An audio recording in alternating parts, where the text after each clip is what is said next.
ubu noneho leta ya Kongo yashyizeho igihembo cya miliyoni 5 z'amadolari ya Amerika, uyashyize mu manyarwanda akaba arenga miliyari 7 n'igice cyangwa se miliyari 15 mu mafaranga y'amarundi. Umuntu wese uzafasha cyangwa akagira uruhare mu ifatwa ry'abakuru batatu ba Alliance Fleuve Congo akaba ariho umutwe wa M23 urwanya leta ya Kongo ubarizwa. Umutwe wa M23 ukaba urwanira mu burasirazuba bwa Kongo, aho urwana uburenganzira bw'abatutsi bo muri Kongo. Ubu rero umukuru wawo Colonel Nanga, icyegera cya Bertrand Bisimwa n'umukuru w'ingabo za M23 Sultan Makenga barahigishwa uruhindu, ndetse leta ya Kongo yemeye gutanga ibishoboka byose kuwatanga amakuru y'aho baherereye.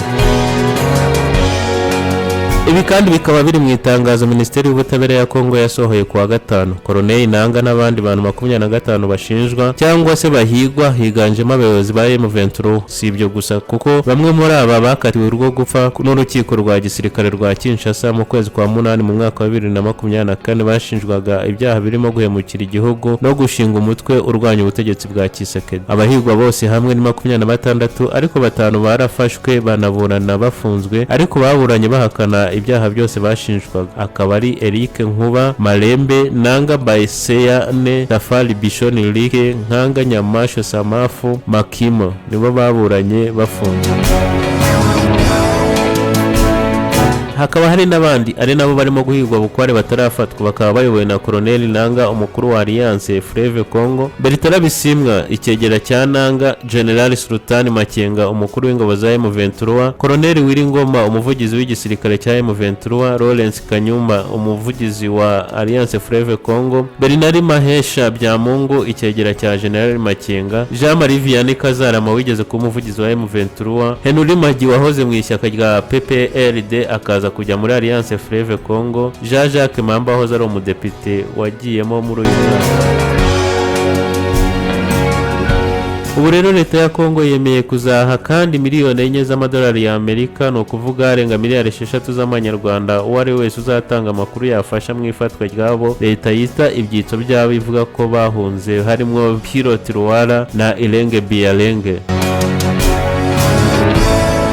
Gusa nanone nubwo leta ya Kongo yaciriye urubanza badahari, Nanga wavuga ko abaciye urubanza bazasaba imbabazi. Uwo munsi urubanza rucibwa rwatangajwe mu butumwa bwacishijwe ku rubuga rwa X, uru rwahoze ari tweet. Nanga yavuze ko icyo gihano bakatiwe ari ikimenyetso cy'ubwoba bw'ubutegetsi bwa Kongo kuko babona ko burimo guhirima. Nanga yakomeje avuga ko ibyo bihano bakatiwe bireba gusa ababitangaje.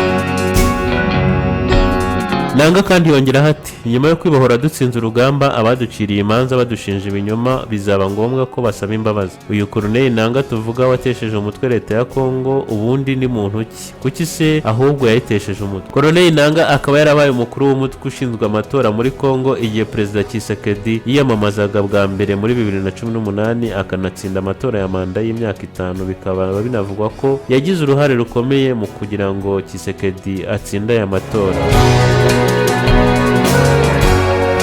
M23 bivugwa ko ishyigikiwe n'u Rwanda, ariko u Rwanda rukabihakana. Kuva uyu mwaka watangira yarushijeho kugira imbaraga mu ntambara, bituma ifata imirwa mikuru y'intara za Kivu y'Amajyaruguru n'iy'Amajyepfo ariyo Goma na Bukavu. Bikaba binavugwa ko iri hafi gufata umujyi wa Uvira. M23 kandi yongeye kubyutsa imbaraga mu mpera za 2021 nyuma yo gutsindwa igahunga 2012.